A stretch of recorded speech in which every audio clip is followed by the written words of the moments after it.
ঘূৰি আহিছে চৰকাৰী বিদ্যালয়ৰ জয়যাত্ৰা। পুৱাৰে পৰা নামভৰ্তিৰ বাবে অসমীয়া মাধ্যমৰ বিদ্যালয়ত অভিভাৱকৰ ভিৰ। এই দৃশ্য দেৰগাঁৱৰ একমাত্ৰ স্ত্ৰী শিক্ষাৰ বিদ্যালয় দেৰগাঁও বালিকা উচ্চতৰ মাধ্যমিক বিদ্যালয়ৰ। পুৱাৰে পৰা দেখা গৈছে অভিভাৱকৰ লানি নিচিগা সোঁত। নিজৰ সন্তানটোক চৰকাৰী স্কুলত নামভৰ্তিৰ বাবে অভিভাৱকসকল আহিছে দেৰগাঁৱৰ বিভিন্ন অঞ্চলৰ পৰা। পুনৰ যেন সুদিন ঘূৰি আহিছে অসমীয়া মাধ্যমৰ বিদ্যালয়ৰ বাবে। এটা সময়ত ছাত্ৰ ছাত্ৰীৰ অভাৱৰ বাবে বন্ধ হৈ গৈছিল বহুতো চৰকাৰী বিদ্যালয়, কিন্তু এইবাৰ দেখা গৈছে এক বিপৰীত পৰিৱেশ। বিভিন্ন প্ৰান্তৰ অসমীয়া মাধ্যমৰ বিদ্যালয়ৰ সমান্তৰালভাৱে দেৰগাঁৱৰ অন্যতম স্ত্ৰী শিক্ষাৰ বিদ্যালয় দেৰগাঁও বালিকা উচ্চতৰ মাধ্যমিক বিদ্যালয়ত পুৱাৰে পৰা ষষ্ঠ শ্ৰেণীৰ নামভৰ্তিৰ বাবে দীঘলীয়াকৈ শাৰী পাতি ভিৰ কৰিছেহি শতাধিক অভিভাৱকে।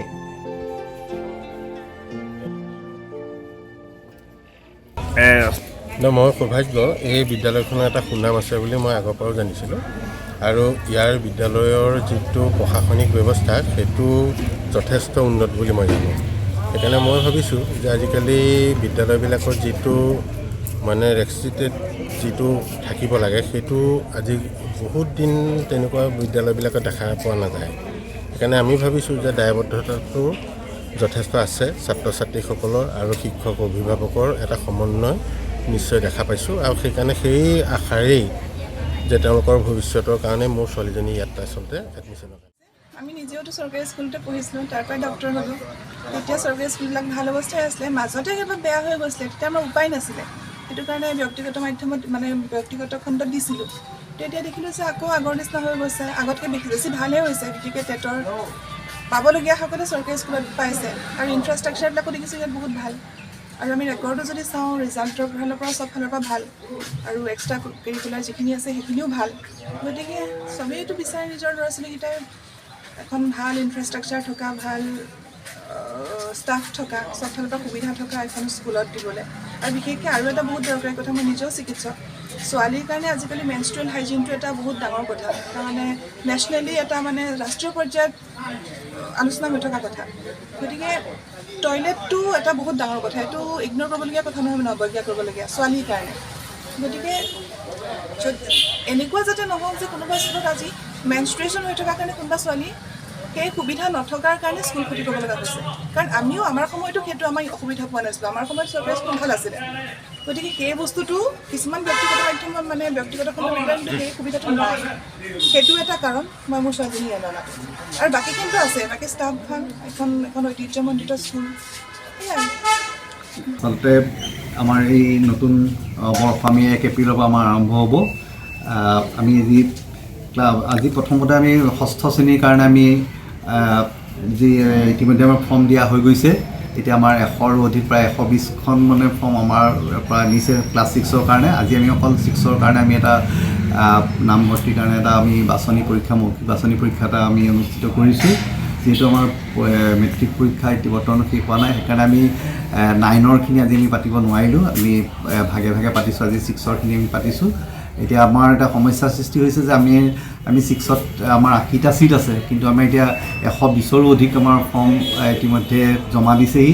এইটো এটা আমি সমস্যাতে পৰিছোঁ, হয়তো কিছু আমাৰ বিমুখ হ'ব।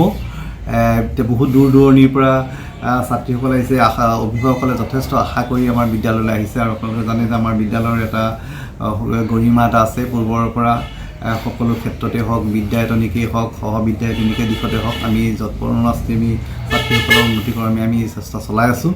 আৰু সেই ধাৰাবাহিকতা যিটো আমাৰ সুনাম আছে, তাৰ ধাৰাবাহিকতা অক্ষুণ্ণ ৰাখিবৰ কাৰণে আমি সকলোৱে যত্ন কৰি আছোঁ। আৰু অভিভাৱকসকলেও সেই যথেষ্ট আশাৰে তেওঁলোকৰ সন্তানক আমাৰ হাতত তুলি দিয়ে। আমাৰ নিজৰ সন্তানো আমি নিজৰ বিদ্যালয়তে আমি পঢ়াইছোঁ।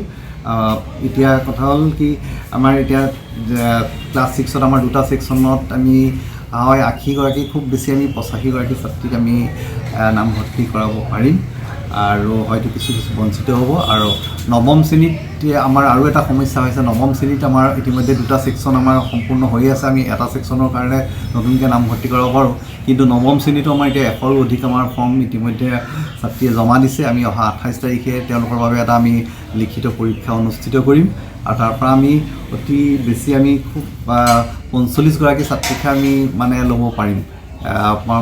আপোনালোকে দেখিছে যে আমাৰ ইয়াতে আমাৰ নগৰৰ মাজমজিয়া স্কুল আমাৰ অকণমান ছাত্ৰী 700ৰো অধিক ছাত্ৰী আছে। আমাৰ অকণমান আন্তঃগাঁথনিৰ অভাৱ হৈ আছে, আমাৰ শ্ৰেণীকোঠাৰ অভাৱ।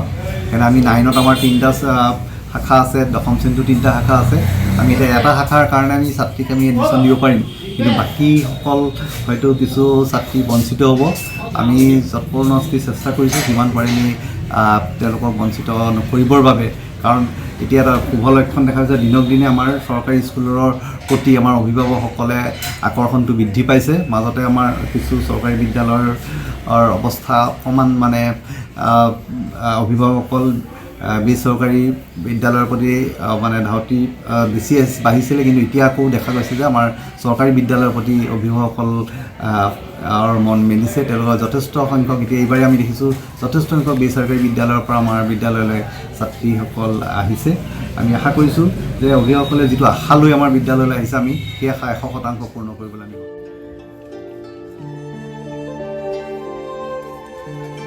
দেৰগাঁৱৰ পৰা মাধুৰ্য বৰাৰ ৰিপৰ্ট, প্ৰাগজ্যোতিষ লাইভ।